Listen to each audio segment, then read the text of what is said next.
My name is Laura, and I'm 25 years old. After I graduated from a junior college, I got a job at the department store where I work now. I met my husband Adam at that department store. At the time I started working there, Adam was working at the head office and he was the trainer for the new staff. My first impression of him was that he was quite serious and a strict person. He always kept a very strict eye on the new staffs, and whenever Adam passed by in front of me, I always felt nervous around him. However, when it came to work, he was indeed very good at his work at the head office, and his instructions regarding work were perfect. He was really good at teaching about the work, and I learned a lot from him. I thought he was someone I could rely on as a boss, even though we didn't seem to get along in private. So, I had no idea at the time that we would end up getting married. One day, I made a big mistake at work. I made a small mistake which resulted into a huge loss for the company.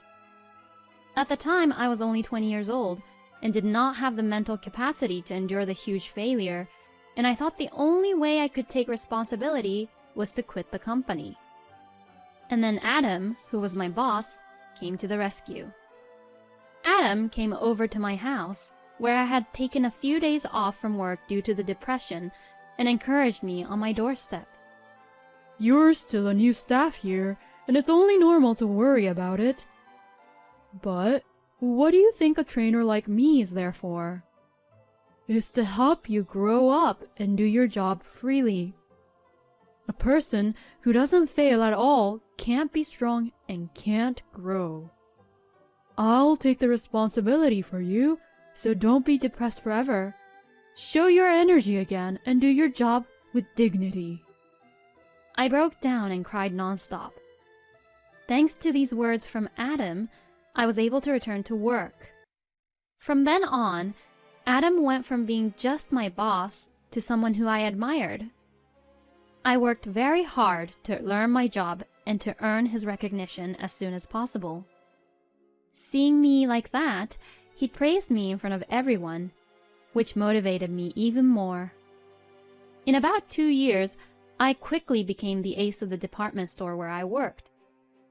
From then on, I spent more and more time working alone with Adam, exchanging opinions about the sales floor, and we gradually grew closer to each other.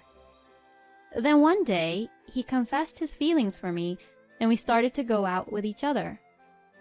After 3 years of dating, he proposed to me, and we got married. I never thought that after 5 years, I would marry Adam. You never know how life will turn out. After we got married, we bought our own home with a mortgage loan. I think it was because we both worked for a major department store that we were able to get approved for the mortgage loan and purchase the house. We were thrilled with our new home and were always happy. After we were married, we continued to work for the same company, and everyone at work told us we were the perfect couple and even got jealous about it. We were, of course, happy to hear about what people had said about us. But because of this, we also didn't want to be a bad example. So, we put more effort into our work than ever before and produced good results. Then, late last year, I finally got pregnant. I enjoyed my married life with Adam, whom I love very much, but I was even happier to think that we were going to add a new family member to our family, and I felt like I was at the peak of my happiness. But there was just one problem. It was about my job. At the time, I had already been working at the department store for 5 years, and my work performance had been very good, so I had been given the job of a store manager. Since I was in a very important position at work, I wondered if it was okay for me to quit my job and concentrate on giving birth. I was worried that I was being too selfish. But my morning sickness was already getting worse, and the time limit was approaching.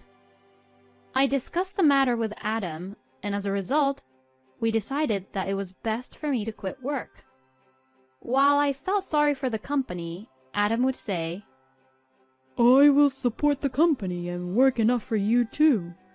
I'll make more money and you don't have to worry about anything.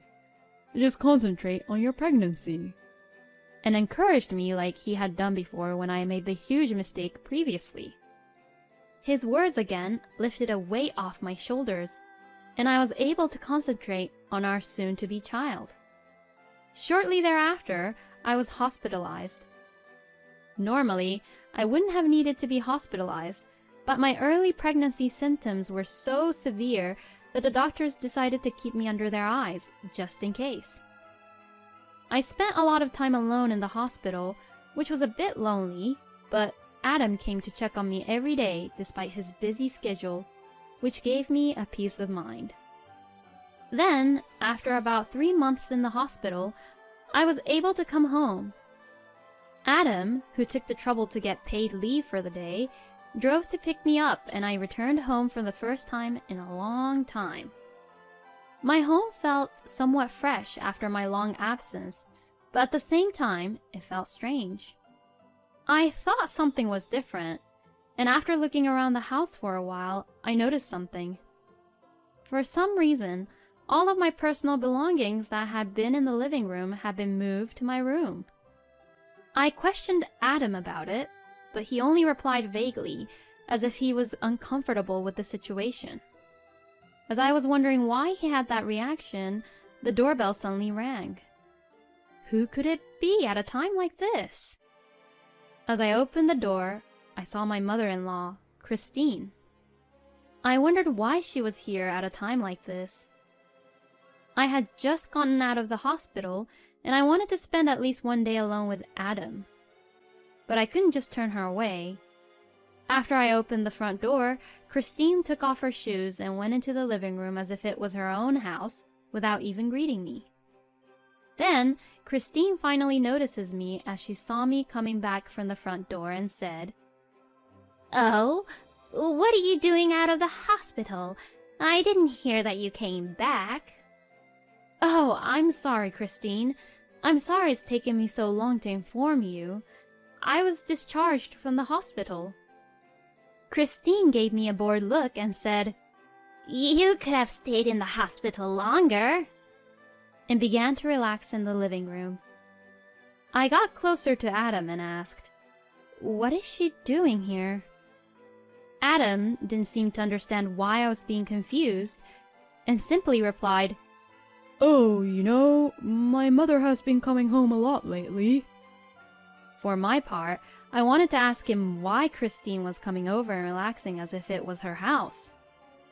I decided to ask Christine directly because Adam was too thick. Christine, I just got out of the hospital, so I'd like to spend at least today with Adam." "Excuse me? I just came here and you want me to leave now? You talk as if this is your own home." I was a little irritated, because that's right. It's my house, and it's Adam and I's house that we both bought together. Christine must have seen me frown for a moment, because she began to say, "What's with that look? This is your house, but it's also our house as well, do you know that?" What do you mean?" "Ugh! How can you be so ignorant? It was purchased by my son, who is in my family, which means it's ours too. Now do you understand?" What she was implying was nonsense that I wanted to butt in and say that I didn't know what she was talking about for a minute. But when I tried to argue back, my husband interrupted and said, Don't complain to my mother too much. She's the one who took care of everything around the house while you were in the hospital, and began to put the blame on me. I finally decided not to say anything back to him, even though I wasn't really happy with what they said. I didn't want to get sick again and be readmitted to the hospital after having been discharged, and I thought it was true that Christine was indeed supporting Adam while I was gone. However, every day after that, Christine came to our house to do chores. I didn't like it, but I decided not to say anything because by the time I was in my last month of pregnancy, I would be hospitalized again and would have to leave the housework to Christine. It was quite stressful to have her visit so often, but finally, at the beginning of my last month, I was free from this life. One day, when I was preparing for hospitalization, Christine arrived home earlier than usual. I opened the front door to find a surprising sight. I saw Christine, and behind her was a car full of luggages. "Oh, what are all these luggages for, Christine?" Christine replied in a tiresome manner and said, "Of course, it's our luggages to move in here." I immediately ran to Adam in the living room and said, "What is the meaning of this? I didn't hear anything about it," and asked him in a strong tone of voice. "Oh, well, that's just the way it is. My mom and the family are moving in here." Huh? How come I didn't hear anything about this until now? I mean, did you just say your mom and the family? Please don't tell me that there's someone else moving in. Then Christine butts into the conversation. "My eldest daughter's family of 3 and I are all moving in here and living together. It's already decided, so don't make a hassle about it." My husband agreed with Christine and strictly tells me, "That's the way it is, so don't disobey my mother." but there was no way I could be convinced by that. Trembling, I asked Adam, "Why did you decide such an important matter all on your own?" Once again, Christine intervened and said, "I told you the other day. It's our son's house and it's also our family's house," and shouted at me. At this point, I was getting very irritated and said, "Please be quiet, Christine. I am asking my husband." Christine probably didn't think I was going to talk back to her, so she became silent for a while. And I took the opportunity to talk to my husband. "What do you think you're doing for all of them to move in with us? We're even going to have a baby next month. You said this house is for us to live happily as a family, didn't you?" My husband's response to my question was unbelievable. "What's wrong with them moving in?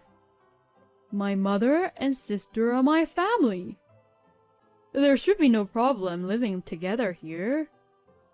There's more people, and it's rather lively and fun, isn't it?" You are the only one to think that it's fun because you're related by blood with your mother and sister. But for me, I'm not related by blood with them, and it's like 4 strangers suddenly came to my house all at once. How am I supposed to think that this is fun? "Oh my God, shut up! This is my house.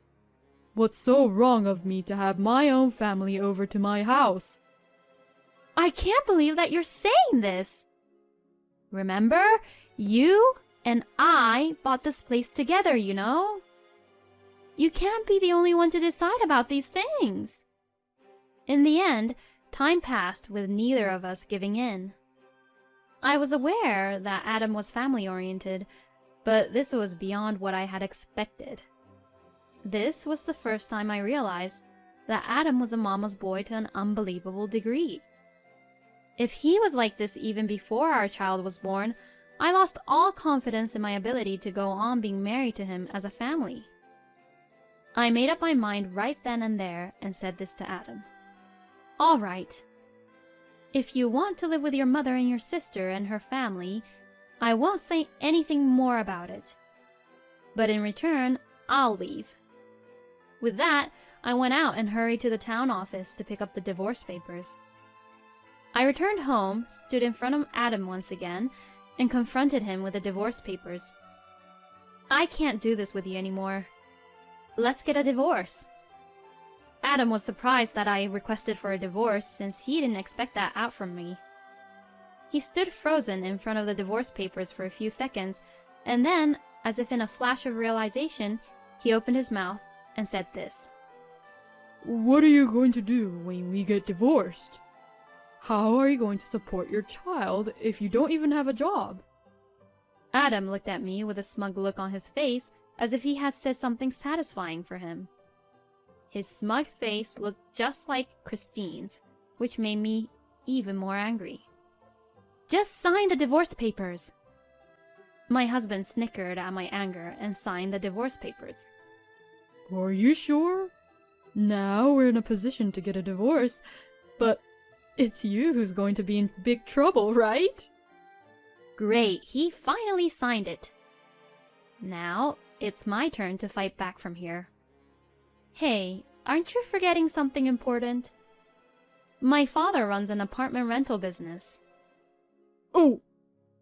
That means I don't have to worry about getting a place to live. Plus, I'll get child support from you. Oh, and I almost forgot. If you and your family are going to continue to live in this house, you have to pay me half of the value of this house. What? My husband seemed to finally realize the situation he was in. His face turned pale as he looked at me. Well, I guess we won't ever see each other again, but take care. I'll be contacting you through my lawyer from now on. Adam was in shock that he slumped down on the spot. Christine, who was listening to our conversation, must have understood that Adam had to pay a large sum of money. She stood frozen with a moving package in each hand. I ignored them both and left the house. After that, it was just a matter of time. We went through the divorce with property division and so on. My father let me live in one of his spare rooms, a slightly nicer, more expensive one, for the sake of his own child and his grandchild. And thanks to the money I got from the divorce, I didn't have to work after the baby was born, which allowed me to spend plenty of time with my child. The baby was so sweet, and I enjoyed being with him every day. By the way, about Adam, I heard an interesting story from a colleague from my department store days.